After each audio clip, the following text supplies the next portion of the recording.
दोस्तों, जैसा कि आप सबको पता है कि इस साल एकादशी व्रत 24 नवंबर को मनाया जा रहा है। तो तुलसी विवाह आने से पहले हम आपको तुलसी व्रत की ये कहानी जरूर सुना दें और ये भी बता दें कि तुलसी माँ ने भगवान विष्णु को श्राप क्यों दिया, जिसके कारण उन्हें राम का अवतार लेना पड़ा और अपनी पत्नी का वियोग सहना पड़ा। तो दोस्तों, आज हम आपको यही कहानी सुनाने जा रहे हैं। लेकिन अगर आपको स्टोरी पसंद आ जाए, इंटरेस्टिंग लगे, तो ये वीडियो लाइक कर देना और चैनल को सब्सक्राइब जरूर कर देना दोस्तों। तो चलिए हम आपको कहानी सुनाते हैं। जैसा कि आप जानते हो दोस्तों, तुलसी विवाह कार्तिक मास में मनाया जाता है और इस साल 24 नवंबर को मनाया जा रहा है तुलसी विवाह। पौराणिक मान्यताओं के अनुसार कार्तिक शुक्ल पक्ष की एकादशी तिथि को भगवान विष्णु योग निद्रा से जागते हैं, जिसके बाद से मांगलिक कार्यक्रमों की शुरुआत हो जाती है, जैसे विवाह संपन्न होता है सबका। वहीं भगवान विष्णु की योग निद्रा से जागने के बाद तुलसी विवाह संपन्न कराया जाता है। आपको बता दें कि इस साल 24 नवंबर को मनाया जा रहा है। ऐसे में तुलसी व्रत की कथा जरूर सुने।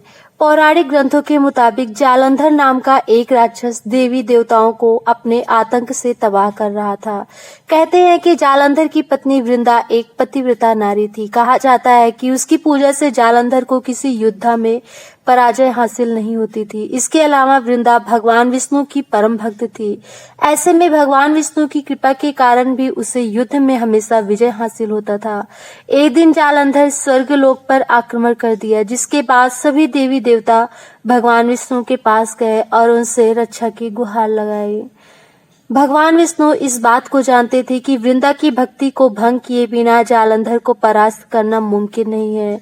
ऐसे में उन्होंने जालंधर का रूप धारण किया, जिसके बाद वृंदा का पतिव्रता धर्म टूट गया, जिससे जालंधर की सारी शक्तियां खत्म हो गई। जिसके बाद जालंधर युद्ध में मारा गया।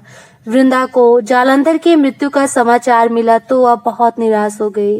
बाद में वृंदा को जब उसके साथ किए गए छल का पता चला तो व्रत क्रोधित होकर भगवान विष्णु को श्राप दे दिया।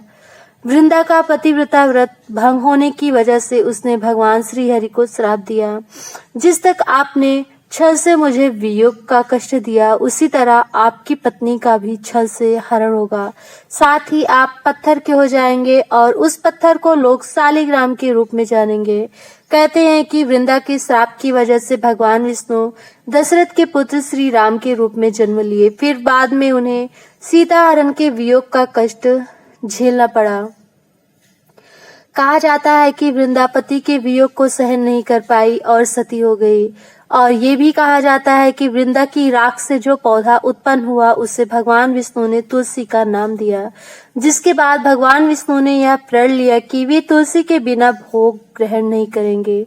इसके साथ ही उनका विवाह शालिग्राम से होगा। मान्यता है कि जो कोई श्रद्धा पूर्वक तुलसी विवाह संपन्न करता है, उसका वैवाहिक जीवन खुशियों से भर जाता है। तो दोस्तों, आपको तुलसी विवाह की ये कहानी कैसे लगी, ये जरूर बताना कमेंट बॉक्स में। और अगर वीडियो आपको पसंद आया हो तो इसे लाइक करना बिल्कुल ना भूलना और चैनल को सब्सक्राइब करना बिल्कुल ना भूलना दोस्तों। ऐसे ही डेली इंटरेस्टिंग कहानी हम आपको भगवान जी की लेकर आते हैं। आप हमारे चैनल को सब्सक्राइब जरूर कर लेना और ऐसे